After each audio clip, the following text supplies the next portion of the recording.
We're doing a post today talking about diatomaceous earth. There are many different types of diatomaceous earth. In particular today we're talking about one called Grainsave, which is a modified DE that's used in Bos Bags as the active. It's also used in cleaning of grain silos. Most of the bread you eat has got it in it.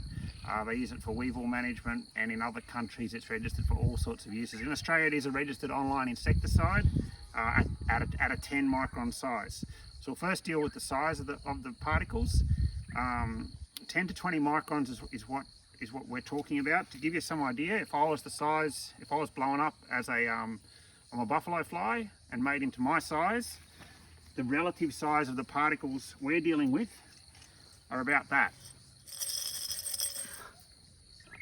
Quite small, and lots of surface area to volume to make me have contact with.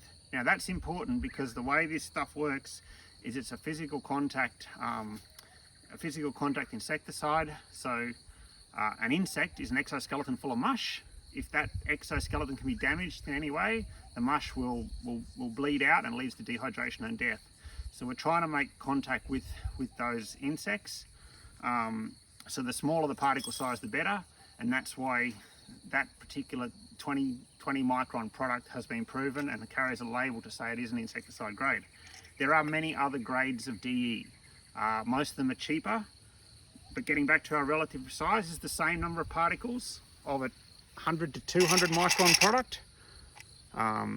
So if you're going to buy that, it needs to be a lot cheaper because the surface area to volume of that is the same number of particles, and the size of those particles is so big that it has little to no insecticidal value, and so you're paying for a fertilizer, which is what it's labelled as. So that's particle size. You're looking for Grainsave. There's one or two others that carry an insecticide label. Read the labels. Next, we're going to talk about amorphicity. The deposits we have that we get our diatomaceous earth from are quite pure forms of silica. There are many forms of silica around. Sand is a silica, mineralized rock, cement powder, pretty much anything that's mined has got some sort of silica content down there, and asbestos. The difference is some forms of silica are crystalline and some forms are amorphous. The type we're using for this type of diatomaceous earth is an amorphous version of silica. Because it is silica, it's a really tightly regulated market, and the company we source from gets their stuff out of far north Queensland, and they're continually testing to ensure their amorphicity levels are in the range of 99.95% or higher, which means the difference between amorphous silica and crystalline silica is crystalline silica holds its structure, amorphous silica doesn't. That's great news when it's internalized, breathed in, because when it's wet it loses that structure, it loses those sharp edges that damage the exoskeleton we were talking about before, and that means it's not a fatal or a dangerous product. Now the way these DE deposits formed was 20 to 30 million years ago. The marine life that becomes fossilized, that becomes the DE with these little sharp edges, it also has sand blowing through it. So the percentage of crystalline silica, which is the respiratory crystalline silica, which is in a deposit, comes from that sand. So it's actually sand that causes the issue, not the microscopic marine life that was with it. So AgriPower, who we get our stuff from, has issued quite a comprehensive safety information sheet which is available, but also all the information is on the label. So read the label. I'll just quickly explain the difference between amorphous and crystalline silica. This is crystalline silica, sand. This is amorphous silica. So if we wet it, we'll just leave it sit there for a minute. What happens when you wet crystalline silica and what happens when you wet amorphous silica are two different things. This is our amorphous silica. Turns to a sludge. Imagine that internally.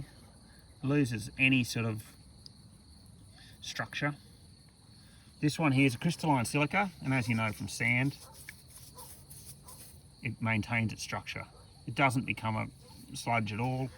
It's fully, the structure of it, the sharp edges are still there. Sand is big enough though it doesn't affect you, so obviously you're not going to be too worried about it going down the beach. That's the difference between amorphous and crystalline. Within any of these deposits though, there are going to be a little bit of both. The same as in your cement powder, there's going to be some of both. In your mineral product that you might feed your animals as a lick or put out fertilizer, there's going to be some crystalline and some amorphous product. Because this DE market is so regulated though, this one's tested, whereas most of those other forms aren't. So when you're using DE, as per the label of any grade, put a mask on. It's written on the material safety data sheet. It's written on the label. It's just a safety thing. It's also on the label of most things that you deal with, everything from grain to, I don't know, read your labels. So you can use just a basic mask. You can put a set of goggles on. You're refilling your Bos Bags. They're pretty simple. They have a Velcro end.